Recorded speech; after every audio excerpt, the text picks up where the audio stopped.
you began a sentence a little while ago with it's not a surprise. It shouldn't be a surprise. It shouldn't be a surprise that rich white men don't care about poor black people, period. So they're not high on their list. They're not high on their list. George, They're I love you, high, George, they're not but that's high. I don't nonsense. care if you love me or not. That's They're nonsense. not high on the conscious or the subconscious list of those people who are in charge of things in this country. The owners, forget these foolish elections, the owners of this country don't care about the poor in general. The owners of this country, what are we going... is this Karl Marx talking to me? The owners of this country are the voters of this country. You're wrong about that, my friend. Aren't the owners of this country the voters in this country who elected George Bush? No, they're not. Listen, politics, these elections are a charade. It is a charade. Oh, okay. It is, they are meant to... Well, I'll tell you, listen, just listen for a minute. Learn a little something. The elections and politicians are in place in order to give Americans the illusion that they have freedom of choice. You don't really have choice in this country. And let me ask you this about the looting. Would you agree that there was two kinds of looting? That there was the kind where people were desperate because they were starving and maybe were taking food out of a store, and then there were some people who were taking stereo equipment? Yeah. Would you agree that there was two kinds of looting? Yeah, people were walking away with television sets. Hey, would you agree that there was those two kinds of looting? Yes. Okay. Well, then is it not wrong for the president to issue an ultimatum that there was zero tolerance and thereby encourage his right-wing flacks in the liberal media to go ahead and say this gives us license to suggest that we shoot people on sight, as if in the middle of this crisis where so many people are dying already, what we need to do is shoot Tyrone because he's getting out of Circuit City with some soggy tweeters. And I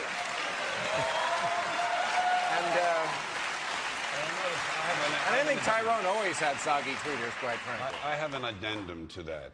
The real looting in this country takes place in the transfer of the wealth from the poor to the rich. I'm sorry that you don't like class and the truth, my friend, but you're just stuck with it. Class and the poor have been systematically looted in this country. The rich have been made richer under this criminal, fascist president and his government. You know, George, I think you know. Do you know what fascism is? Fascism, you know what fascism when it comes is? to America, it you will know not what Nazis wear, are? No, wait, sir, wait, sir. When fascism comes to America, it will not be in brown and black shirts. It will not be with jack boots. It will be Nike sneakers and smiley shirts. Smiley, smiley. The fascism... Germany lost the Second World War. Fascism won it. Believe me, my friend. Fascism is when corporations become the government. Yes. And that's sort of what we have. And poverty has gone up. So 17. Get this straight. George, you think that looting is looting okay if there's no hurricane? First of all, property. Can you break into tweeters whenever you want? We're talking about. I have no problem with theft. May I be honest with you? I have no problem with theft. It's true. But wait a sec. We're talking looting. We're not saying, you know, this reminds me of the O.J. situation. It wasn't that O.J. was innocent. We all knew he killed his wife.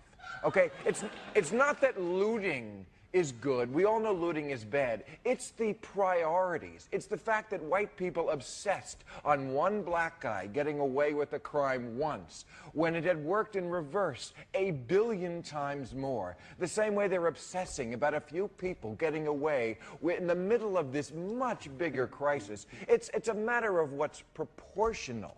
I think that's what we're saying about looting. No one is defending looting. Well, when you say, I don't care what that is always what these kind of commentators say. I don't care what their race is, as if things were even to begin with. Bill O'Reilly and his ilk are saying things like, you know what? If you just would have gotten an education, you wouldn't be in this situation. Yeah. As if it's easy to get an education in situations where there's so much segregation. Bill, I completely agree with you on that. Welcome once again to the Radical Imagination.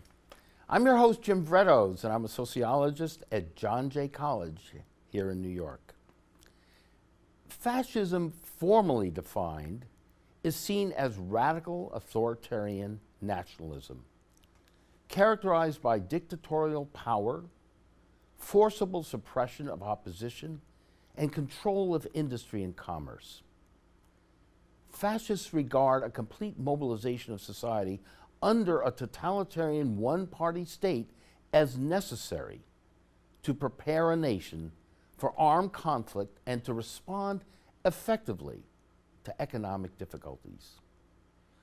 Such a state should be led by a strong leader, a dictator, or martial government to forge national unity and maintain a stable and orderly society. Furthermore, political violence, war, and imperialism are means that can achieve national rejuvenation and greatness. The first fascist movements emerged in Italy during World War I before it spread to other European countries. Americans never experienced these fascist movements in the same way that many Europeans did. But it's safe to say that, as Cornel West puts it, Donald Trump is what neo-fascism looks like in contemporary America. An emerging American neo-fascist moment with political and economic rule by big business, big banks, and big corporations. The most vulnerable are scapegoated: Muslims, Mexicans, the poor, gays, lesbians, indigenous peoples, black people, Jews, and so forth. And you have militaristic orientations and operations around the world that are extensions of a repressive apparatus designed to control both domestic and foreign policies, under the ruse of making America great again, although it's clear that the 1% are still running things. Today on The Radical Imagination, I'm so glad that we have two astute observers, writers and activists, who will be discussing the origins of fascism and how it might be playing itself out in America today.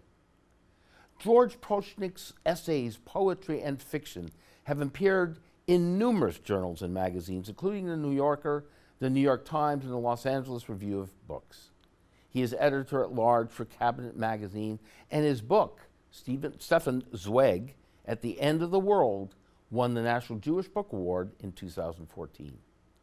And Scott Gilbert is also with us. He's an activist with Refuse Fascism.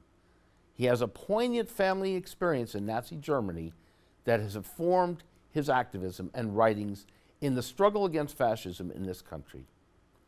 And before we meet our two guests in person, I want to play another short clip from George Carlin.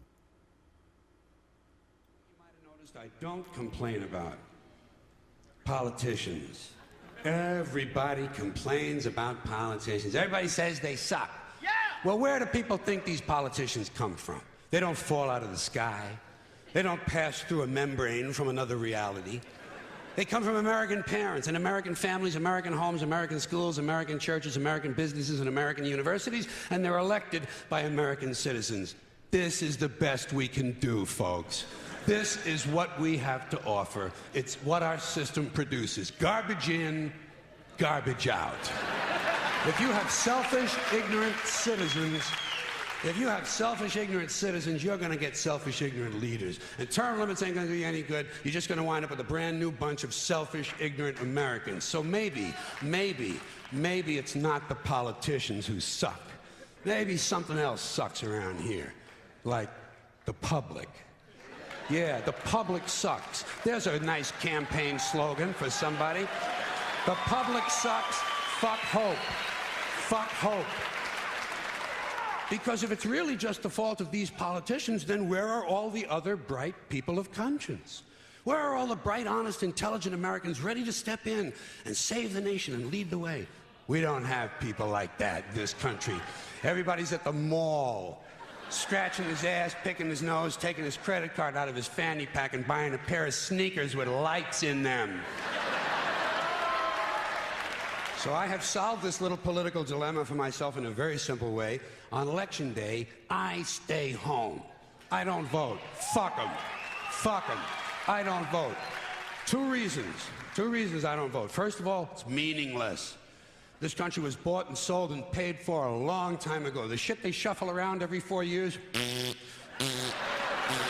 doesn't mean a fucking thing. And secondly, I don't vote because I believe if you vote, you have no right to complain. People like to twist that around, I know. They say, well, if you don't vote, you have no right to complain. But where's the logic in that?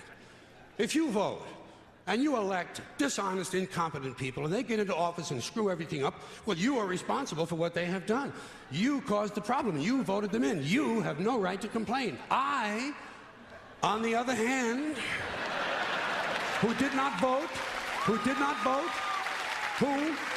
in fact did not even leave the house on election day, am in no way responsible for what these people have done and have every right to complain as loud as I want about the mess you created that I had nothing to do with.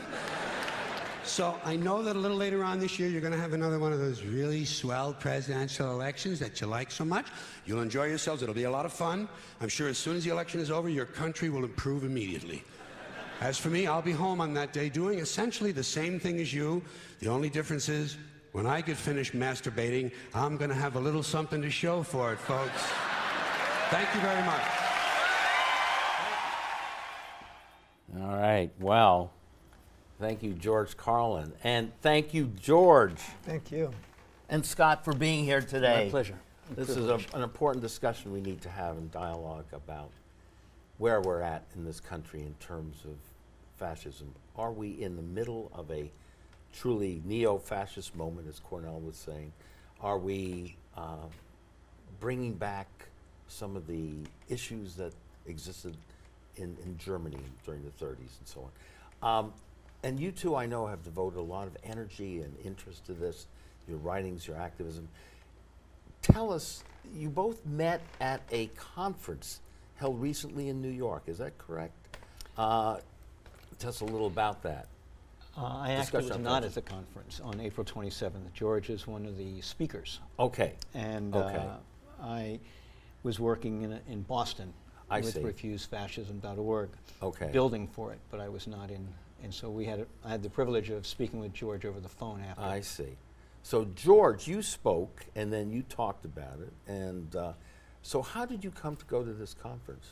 Well, I was contacted by people involved with Refuse Fascism who had read an essay that I wrote about Stefan Zweig, who you mentioned in the introduction, who was an Austrian Jew, very privileged, both born wealthy and then became an extremely successful author, probably the best-selling author internationally that existed in the mid-1920s. Huh. And then as fascism came into the ascendancy, first in Germany where the bulk of his book market was, and then of course in Austria, he went into exile and had a kind of catastrophic exile. Very, very quickly, his whole status unraveled, and he found himself, for different reasons, shuttled between countries, always on the run for papers, and the situation not so different from even far less privileged individuals at that time, and refugees, of course, in our own time. And he wrote in the last year of his life, he killed himself ultimately in a small city in the mountains above Rio de Janeiro called Petrópolis. He killed himself in 1942, but in the year preceding, he wrote a memoir called The World of Yesterday, which, more than being an autobiography in the sense of what we ordinarily think of as a personal confession of some sort, was an effort to understand how a culture which, like the Vienna in which he grew up, had been so cosmopolitan, so devoted to the arts, so in many ways working towards certain more progressive policies even within the government, could have fallen so far so fast. It's a bit, I came to think of this book, most of which he ironically in fact composed living in Ossining, New York, about a mile uphill from Sing Sing prison in a tiny little bungalow where he had been used to living in a palatial archbishop's hunting lodge in Salzburg, Austria. But most of it he composed in a single summer, something like 300 or 400 pages, in a mad, furious outpouring of thought and of memory, which was a sort of message in a bottle to the future about ways that we might be able to prescriptively avoid some of the wrong turns that his own culture had taken, and perhaps look towards some of the more positive aspects of the culture that could be cultivated even at a dark moment. So I was contacted on the basis of that article. That article, right, exactly. And work on that. And you presented at the conference his life, his writings, and some of the and some of the symptoms that he was looking for. The symptoms, okay, as they might be existing and developing in contemporary America as we... Correct. Right.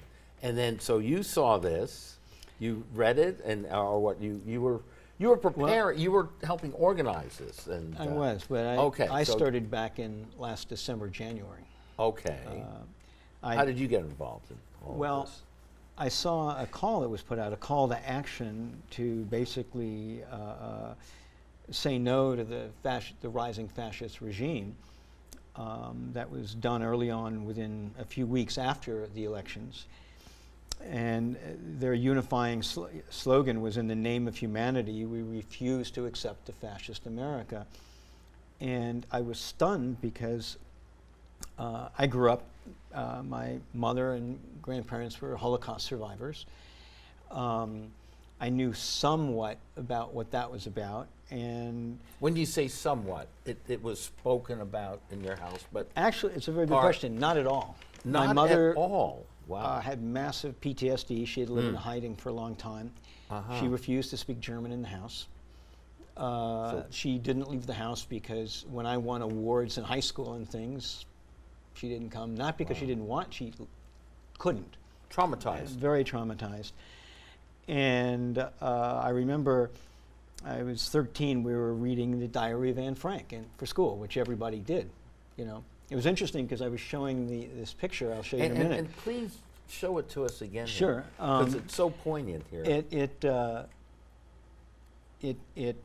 I was reading it and talking to my mom about it, and she went and dug something out. Several minutes later, came back with this photo.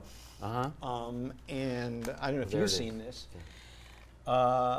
It has Anne Frank and Margot Frank, her older sister, and my mother, Gabrielle Kahn, and Ellen Sonnenfeld.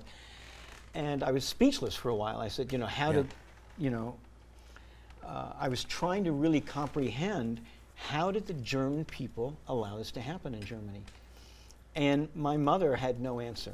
Now, she had lived in hiding for quite some time before she escaped, along with her grandparents, and it was literally that day that I remember saying, never again. And you may have never even had this discussion. I never did. I had read Diary of Anne Frank, I was reading some history, but no. With your mother finally opened up a little bit with this. And yeah. And it so it must blew you away. You know, I was totally blown away. And it was ironic because it was that day, too, I remember saying, I'm going to work against the war in Vietnam. I'm never going to allow a group of people be oppressed again. And, you know, from there, I started to study the history of Germany fairly deeply. And because you've taught history, right? I did teach history at the junior high school level. Right. You know, from books like the life of Sacco and Vanzetti and stuff like this to what happened in the States and in Europe. And what was your father's role in all this? Did he? None. He was a sociology professor like you at Columbia, but my parents were divorced at a very young age, so I see. Out of the picture. And you know, it was studying Germany and watching the development. I think something really, really important for people to understand is how does a democracy go from being a democratic society to fascism? Because that's what Germany did.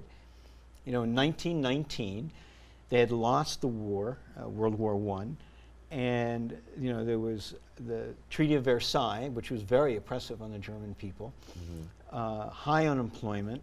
The Hindenburg regime at the time couldn't, that was the liberal group, couldn't really deal with what was going on. Equivalent of our liberal Democrats, I guess, right? Today, yes. Who are, again, in my opinion, not really dealing with what's going on. And there was the beginning rise of the fascist movement, a little bit influenced by Italy, but mainly in Germany. And by 1923, you had the attempted coup, you know, with Ludendorff and Hitler, and Hitler was arrested. But it wasn't just Hitler. A lot of people think, well, he just took power. You know, you had that interesting dictatorship. And he came to power through due process, just the way Trump did. You know, and it's very important for people to see different stages. Due process. We're not. Where? The whole story hasn't been. You mean here? Yeah, we're talking. That's a whole. It's true. That's a whole nother. We're still figuring that out. Yeah, of radical imagination. Right. But you know, people for the most part accepting, okay, Trump was elected, Trump, Pence, and legitimate, more or less. You know how Hitler came to power. In fact, in the Reichstag, I mean, in his cabinet, there were 11 members of the cabinet. Only 3 of them were Nazis. Unlike Trump, who's appointed every single one of these people into his cabinet, and I would put forth, I don't know about George, that I think every single one of them have fascist ideologies. You know, from DeVos to Sessions to Mattis to Trump, you know, all of them. And that's why the parallels are so scary, that people have to understand. So that they've got, how did you put it? They represent certain fascist ideologies, or is that how you? Well, not only represent fascist ideologies, their actions are fascist. Okay, and in what way are you saying that is the case? You know, given that definition sure. you looked at. Look at the Muslim ban. Okay, now that was a presidential order, right? It's not even a law per se. And you know, you go back to Germany. You know, Niemöller. How do you pronounce it? Niemöller, the pastor Niemöller, who wrote, you know, first they came for the communists, and I didn't say anything. You know, and I didn't stay. And then they came for the Jews and the gypsies and so forth. And at the end, there was no one there to stand for me. And you know. So you see that progression. Yeah, happening attacks here on Latinos. within the ruling structure in the cabinet and so on. Yes, very much so. And it's very concerning to me because, you know, there's an attack on a section of people, and then it gets normalized. There's an attack on the Muslims. You know, there was a step back, and then it was pushed again. And it's being normalized. Where's the outcry against that? You know, Trump, his regime is pulled out of the Paris climate. In other words, creating a reality that we need to adjust to, and there is no alternative. That this is where we should be heading. This is what is necessary to do to these people. That's what they think. And that's that. Yeah. Well, and I would. Yeah. How does your research? Well, let me just say to one point that you were just making that I think is very important. At least in terms of what I had been talking about with Stefan Zweig's experience. One explicit point that he makes about how fascism succeeded, or Nazism, National Socialism in Germany, was that they introduced their measures. He described it as one drop of poison at a time. And they would take the drop and they would see how it settled, how people absorbed it, and then there would be a pause. Sometimes things might be dialed back a little bit. And then the next step. And this process went on until, as Zweig saw it, the European conscience was entirely paralyzed. And I do think, I mean, the point at which I wrote that particular essay was immediately after the travel, in the wake of the travel ban, which was something that it was very hard for anyone, I think, who was at all conscious of the history of the 20th century to sit back at that point and not think this demands a whole other level of resistance than maybe what many of us have experienced in the course of our lives. So the attack on the media is crucial, and the intelligentsia, of course, producer of well, ideas. the attack on the media and propaganda, right? Propaganda. I mean, this was propaganda that can work both to stir up a base and to anesthetize people's awareness of truth and falsehood. Create these false narratives. I think another very important point to consider in reflecting on parallels to the 1930s. You know, Hitler was a master of new media, right? That's a point that's made over and over. He's the first one to use the loudspeakers and all of that. Yep. David Bowie once described Hitler as history's first rock star. But what he meant by that, I don't think it was an entirely frivolous remark. He was thinking about the Nuremberg rally and these giant rallies, the lights, the use of sound. The public spectacle. The word is the spectacle. And we certainly, I think, live in a moment when not only the mastery of the spectacle, which can sometimes be small bore with something like the use of Twitter by Trump, and sometimes in these rallies that he loves to hold, but the use of the spectacle not only to inflame his core constituency, but also to distract the rest of us. You know, I worry a lot in a way that may be different, may in fact be worse, and I think it certainly is worse than the 1930s. We are so split between different kinds of news feeds and social media activities and the overstimulation of our environment as a whole, that I think it's extremely difficult for people to hold on to their consciousness that a single outrage maybe demands all of our efforts directed at rectifying that, because we're immediately dealing with 500 other distractions that are both diffracting our ability to think through possible solutions, the radical imagination that your show refers to, and also and to I think resist. it's a great point, because you know, you get one day it's the attack on women, the next day attack on blacks, the next day it's the environment, the next day talking about nuclear war. You can't keep up with it. And even if they have a setback, they push forward on another front. And that's the point. You're not supposed to keep up with it. Right. And let me give you two quotes really quickly, if I may. Sure. The people who criticize us should consider themselves lucky still to be alive.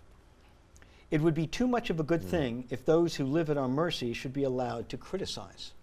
And the second one is, the end result of this, though, is that our opponents, the media and the whole world, will soon see, as we begin to take further actions, that the powers of the leader of our nation to protect our country are very substantial and will not be questioned.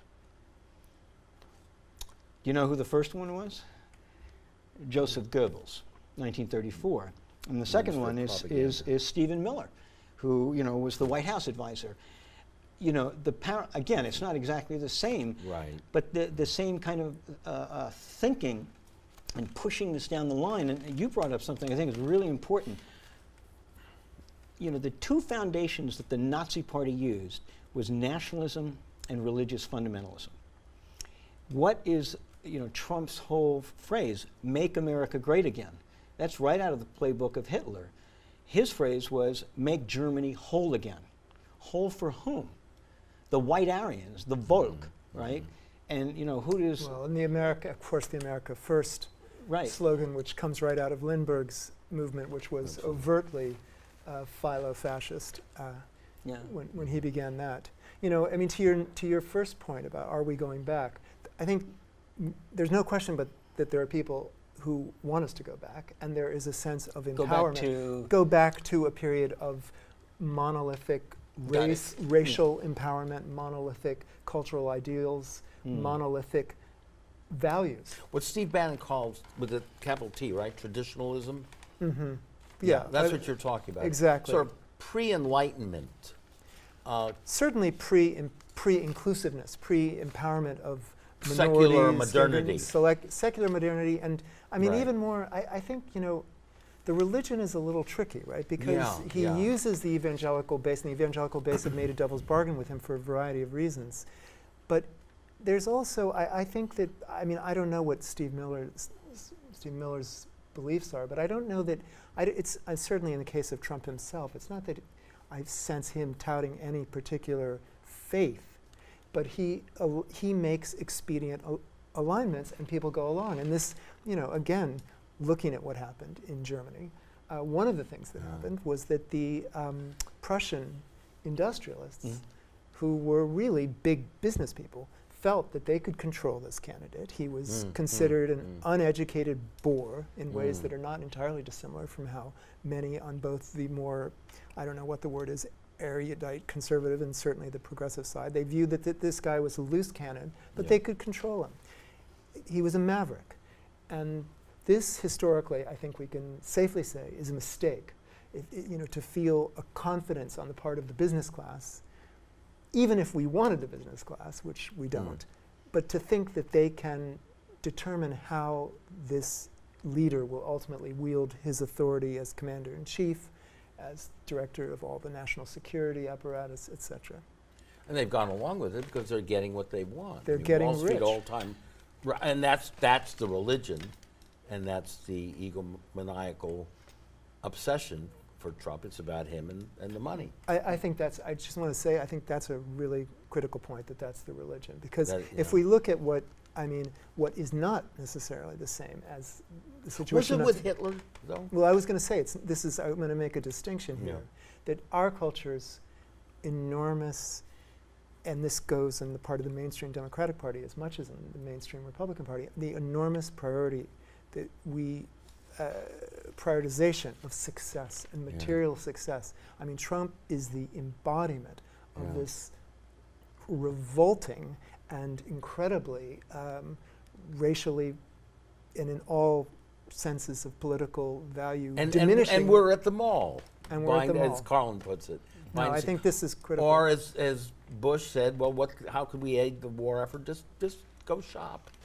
And as he said when he got out of the office, let me go now fill the coffers. You know, that we have this problem, which cuts across party lines. I think is part of what made Trump possible. The moral, well, as Cornell was, the moral constipation, the moral amnesia, and it is an issue of attempts to destroy people's sense of morality in some way. But not just to destroy; they're trying to put a whole new set of values in. I mean, this whole traditional family thing. You know, going back to Germany in 1933, prior to 33, abortion was legal and on demand. Women could get abortions. They could control their lives. And one of the first things Hitler did was to make abortion illegal and start the whole law of motherhood. My German encouraging, encouraging the Aryan multiplying and the Kinderkundekush program, which went the children, the church, and the kitchen, and they outlawed women from being doctors, lawyers, civil servants. They could either work in the factories to make munitions or be breeders, and so it wasn't. And that is a religious fundamental view of women, and that's the traditional. And look at what's going on now. I mean, Trump and his regime, who did they just put into the Supreme Court? Neil Cornish, who is, out and out against women and their right to have abortion. You know, these are all steps again. And then it gets consolidated. And when do we get to that point? When do we get to that point where we can't reverse it? You know, and going back to history again, in 1933, when Hitler came to power, everything wasn't consolidated. They were consolidating, and people thought, well, he just wanted to wipe out the Jews in 1930. That's not true. The final solution didn't happen, put out until 1942, 9 years later. It developed to that. And by 1942, no one could do anything about it because it had been so well consolidated. There was no one left to oppose it. Hitler lost because of the Soviet Union and their army mainly, not because from within inside. And so I try to envision, if I were living, knowing what I know now about Germany, in 1932 in Germany, what would I do? What would we do to stop this development of fascism? And and that's what scares me. I see these steps going on. And people tell me, well, you're a little crazy, Scott. You're maybe it's a little fascist, but no, as George Carlin says, we got to call it out for what it is, and stand up now. We cannot wait. Niemöller, again, he wrote this. Many people don't know, but he had said in 1946 when he realized he was wrong, because he supported the Nazi Party from this pastor from 33 until 38. He started to oppose it. He was arrested. And in 46 he wrote, well, what would it have been if 14,000 Protestant pastors had opposed the Nazi Party? Because the religious community did nothing. Neither did the academic and many others. And he said, well, maybe thousands of us would have had our heads lopped off. But how is that when we would have fought against it and prevented them from doing what they're doing, where they killed millions and millions of people? I'm just curious, and go on after this. Zweig, in your research, would he be on board with what this analysis? I'm not quite sure where the analysis, what part of the analysis in particular you're thinking of. I mean, I think for sure he saw it as a slow development, and for him, though, critically, the moment was the moment of the Reichstag fire, which, for those who don't know, it was a fire that happened less than a year after Hitler became chancellor, where the German parliament building was torched. At least ostensibly, it was a member of the left of the Communist Party, although Marxist, although this has been contested and it may have been the Nazis themselves. It may have been the Nazis themselves, but in any case,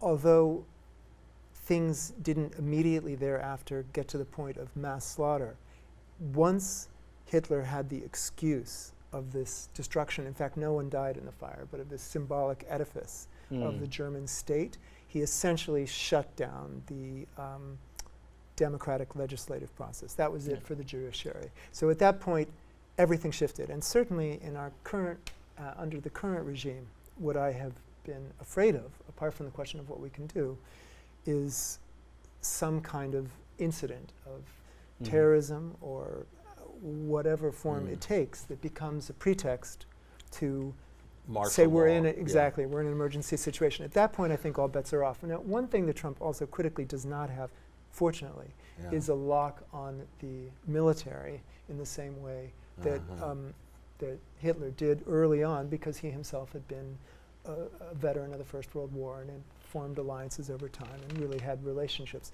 This is one thing that, there is a chaos, I think, in this administration. There is, on top of all of the that wasn't with Hitler. Hitler was it was more than just money for Hitler, right? It was control, domination, a cruelty. Would you say? I mean, there's a certain cruelty, obviously, to Trump, but I mean, but what was Hitler truly motivated by? Nationalism, xenophobia, racism, and how that all fit into making Germany whole again, which meant making it a military-industrial complex. And they became the most powerful one in the world at the beginning of World War II. Obviously, that shifted. And also, I think, also incredible egoism, right? I mean, this is something that many people who were with him commented on. I mean, and feelings that they had been humiliated. The German people. The German people, and I think we could also look at some of Trump's history with his father, the humiliation, the shame, the disrespect that he has now foisted on other people. And also his humiliation with the sense that he was always kind of the black sheep among the big New York City real estate families. Right. That he was the one who didn't have the taste in art. He was the one who didn't really know how to speak correctly, etc. There was he lived this, and for sure, I mean, one thing that was interesting about this election, and we see his administration turning more and more this way as well, is it's partly a New York story, right? I mean, Hillary had become identified with New York by the time this election happened, and who's this new chief of communications that Trump has brought in, Scaramucci, but he's a New Yorker, and we see his whole apparatus becoming increasingly a particular vision of a particular New York. Sleazy hype. Well, the New York story, but I think it's important to not just look at Trump, but the whole Trump-Pence regime. Yeah. And people, there are people out there who want to get rid of Trump, okay, but refuse fascism. We're about getting rid of this whole regime. Great point. Until, because let's say Trump takes a fall around Russia. I'm making this up. Okay. What does that leave us with? Right? It leaves us with Pence and Mattis, and maybe there is a military takeover.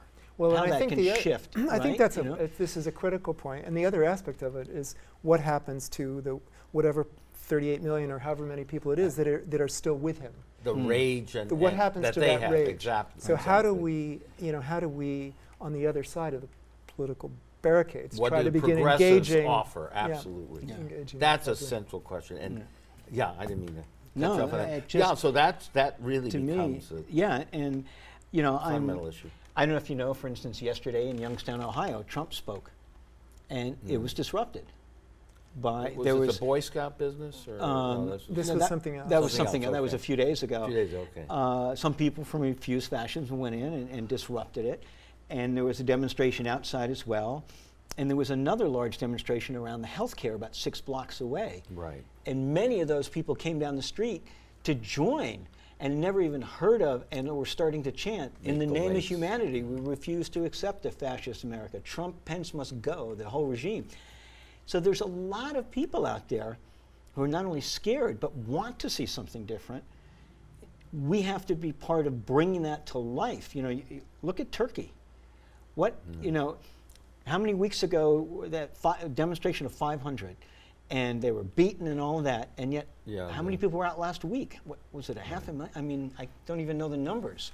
Or South Korea. They literally, day after day, people were in the streets, day after day, night after night, until they drove out that president. people need to have that kind of imagination and act on what they think. You know, it's. Go ahead. Yeah, well, I was just going to say, I think not only do they need to act now, but they need to understand that this could be a very protracted process. And that is another lesson that you certainly get from history. I mean, two people that I've been writing about more recently, Walter Benjamin and Gershom Scholem, who both grew up in Berlin in the first years of the 20th century, and then Scholem, in his case, ended up emigrating to then Palestine in 1923. Benjamin stayed in Europe and ultimately killed himself under the Nazis, but Scholem was fighting the reactionary elements in the burgeoning Jewish settlement within Palestine, and Benjamin was in resistance against various forms of right-wing politics and dictatorships and totalitarianism his whole life. You know, there was this burst of mass protests in the immediate aftermath of Trump's election. It was very heartening. I've seen a lot less of that. And this, if we're following you know, as you talked about the slowness, you both spoke of the slowness with which the more obviously unspeakable inhumanities of Hitler's policies began to be locked in. That was years, and one has to have the stomach for a potentially very, very long, very, very sustained resistance to everything that is going on. We're talking about hundreds and thousands of years of human history. And there's that as well. So this is not something that's, you're right, this is going to be a protracted. But what I'm concerned about is healing and transformation. I want to get that word in there, Tikkun and Reverend William Barber, and moral transformation, because they're getting arrested too in protesting the health bill, and offering alternatives, political structures. Well, it's an interesting question, because if we allow these fascists to consolidate power, we're not even going to be able to sit here and have this discussion, right? That the democracy and democratic rights as we know it will be gone. And right now, we need to fight against this fascist regime and get rid of them so that we can have the breathing space to have these discussions and imagine what kind of a different world there needs to be. Yeah, but to and we can disagree on getting rid, again, it's, as you were pointing out, it's not just Pence, and this goes way beyond that. Exactly. So what do we have to offer as the alternative? And but wouldn't it be nice if we could even, that was one of the challenges we had, we have to put something in its place. And you know, the three of us, I don't know if we would agree on what to put in its place, but that's where we need to go, because if we don't, let's go back a minute to Carlin here. He's staying home and pleasuring himself with our whatever. but the point is, there is a draft Bernie movement. We've had Nick Branagh on the show here, and there's actively attempting to do that. There is, again, Reverend Barber, who's leading a Poor People's Campaign, let me say, and so on. Let me say one thing to the Bernie point. I mean, apart from the story of that the story of the candidate himself, I mean, one thing that was certainly heartening was the sense of an energizing of young people. And I heard story after story of people who, very young people, who would never have considered going into politics, running for a local treasurer position or for some kind of local governance. Because he did represent, couldn't agree with everything, but a certain integrity. He represented a sense it didn't have to be this. Exactly. I mean, and we have this was a different type of politician in a sense. And, you know, I think in terms of one thing that has to happen is, for the left, is to find ways of retaining and regenerating that commitment, that engagement with the political process on the part of young people. Whatever exact candidate is ultimately, whoever the candidate is, there has to be a way of getting that energy, that really enthusiastic, uncompromising identification with the possibility that we can make things different. And a peace movement, an anti-war movement, Poor People's Campaign. Absolutely. This is, and not being equivocating about it. This has to happen. And that gets back, well, to bring us back to a sort of prophetic tradition within Judaism and Christianity. But it begins there, and it's contained in other religious and non-religious traditions. but it is identification with the poor, the oppressed. It's listening to them at first. It's putting their interests out there. And again, the radical love, the love of the other, which the Old Testament says we need to do more than any other. And with that comes a radical hope, right? I mean, yes. And we get certain, you know, there's there's certain institutions in the city, artistic institutions, that I think cultivate something of maybe something of what comes under the umbrella of the idea of a radical imagination. I know that within certain projects, for the Brooklyn Academy of Music, they've tried to be very racially inclusive, politically progressive, and those endeavors have to accompany strictly political, strictly economic forms of resistance. I really believe that the arts need to play a role, and one of the tragedies, in fact, or one of the ironies with the effort to entirely destroy the already unbelievably flimsy National Endowment of the Arts, is that if there, I mean, can you imagine in some of these communities that are neglected by the great theaters and operas and libraries, et cetera, that we have here in New York City, if there was more of that, not less of it, in some of those places, more of a sense that the imagination could take these fertile forms of expression, I think the politics would become more... It's an incredibly important point. It really is. But it's interesting because, again, what does fascism do? And, you know, the definition you had, and goes after all these different groups. I mean, they went after last summer the Shakespeare in the Park, right? You know, they've gone over after artists. You know, they're going after all these different groups. But if these different groups don't come together and say, you know, under a single unifying slogan, you know, drive the Trump-Pence regime out, we're not going to succeed.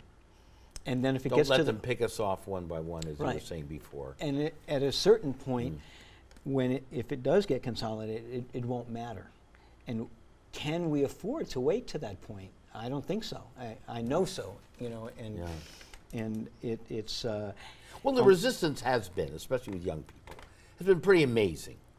Okay, I'm oldest of the three here, and I mean, this is beginning to look like the 60s again.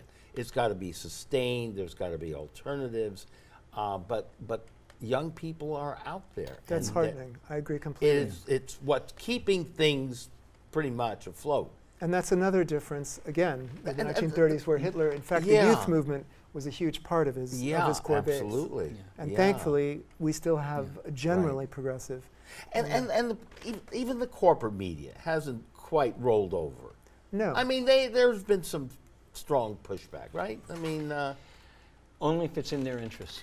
I don't think there's been real, you know. I'm not. Look, I'm not saying you're. You know, you got Bill Gates doing his foundation thing and all that, but in Izzy Stone here. But I mean, but in the bigger picture, you know, when Trump or Pence or Steve Bannon or them come out with their phrases, you know, like the one, gays should be put back in the closet, and would you rather have your wife or daughter be a feminist or have cancer?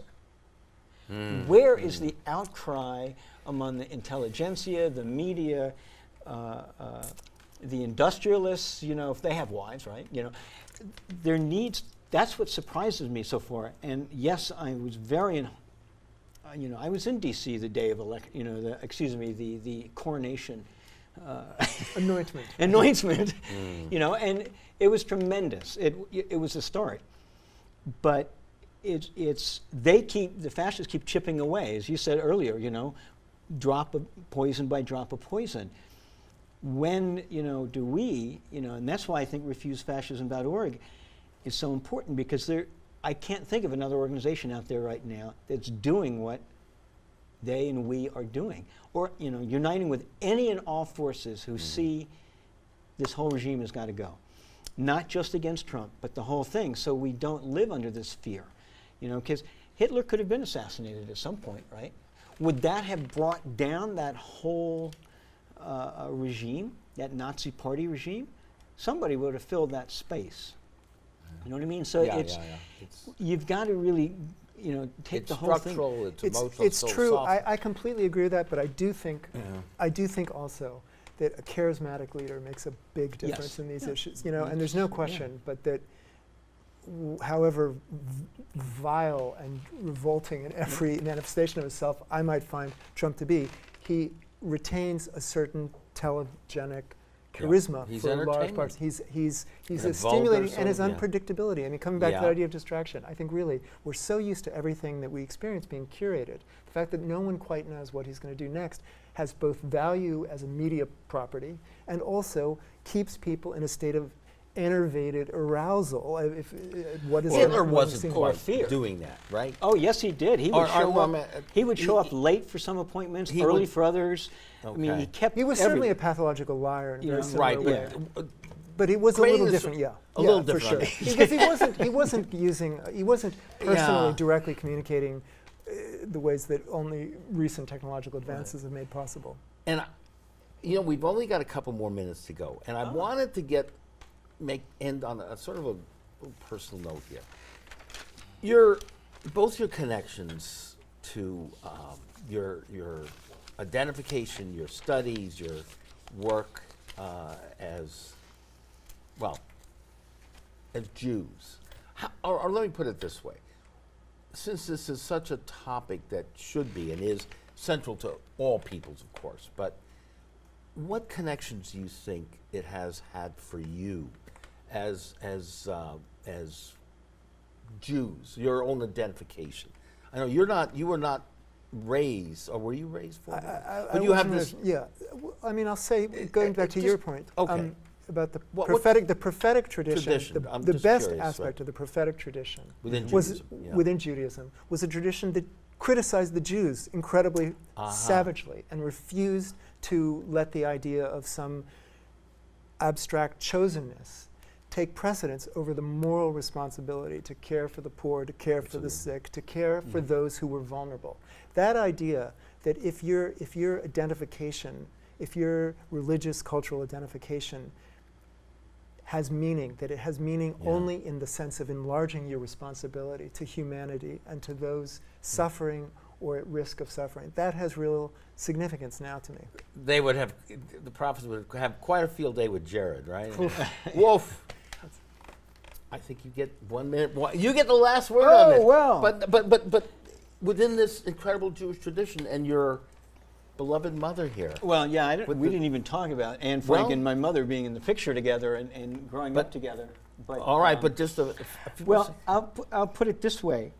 Is there much to figure out what's going on today? Yes. Was everything figured out when the Freedom Riders against Jim Crow began in the South?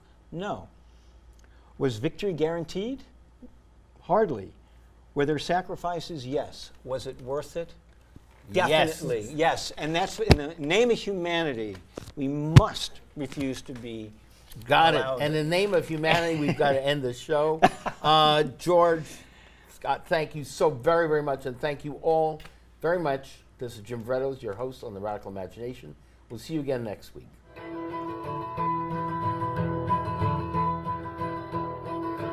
From your masters of war, you that build the big guns, you that build the death planes, you that build all the bombs, you that hide behind walls, you that hide behind discs. I just want you to know I can read through your mask. You that never done nothing but build to destroy. You play with my world like it's your own little toy. You put a gun in my hand and you hide from my eyes. Then you turn and run farther when the fast bullets fly. Like Judas of old, you lie and deceive. Where a war can be won, you want me to believe. But I see through your eyes, and I see through your brain, like I see through the water that runs down my drain. You've thrown the worst fear that can ever be hurled. Fear to bring children into the world. Oh, threatening my baby, unborn and unnamed. You ain't worth the blood that runs in your veins.